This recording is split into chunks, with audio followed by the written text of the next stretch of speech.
So late last night, the Department of Justice agreed to begin a rolling production of documents to our committee, starting with an initial set of 12 categories of documents we had requested that contain intelligence and counterintelligence information that was alluded to in the report. These are part of the underlying documents that we've been seeing. So that production should begin this week. We should have the full 12 sets of documents by the end of next week. This does not obviate the need for the subpoena. We're going to keep that in force until we get all the documents that we're seeking.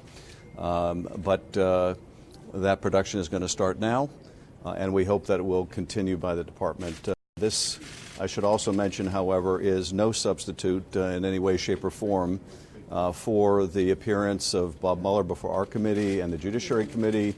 It's no substitute for the appearance of Don McGahn and the other witnesses that have been subpoenaed to come into committee.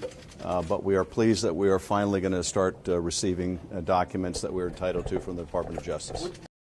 The entire FBI probe began as a counterintelligence investigation. We have yet to determine what that investigation found in terms of counterintelligence findings or even whether it is ongoing. But those are issues that potentially could compromise our national security. So our first priority is to get to the bottom of what the counterintelligence has to show, whether there are any steps that our committee or the Congress needs to take to protect the country. And that's the first use that we'll put it to, but this is part of our continuing investigation into Russia's interference in our affairs.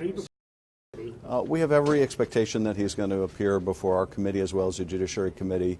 It's important that that testimony, as much as possible, be in open session, so we're going to insist on that being the case as well. Let me allow my colleague to get by.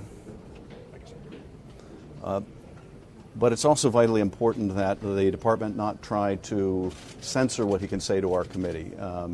It is one thing to have him testify in public. It's another if the Justice Department sits behind him and tells him that he cannot answer this question or that question or do more than just read his own report.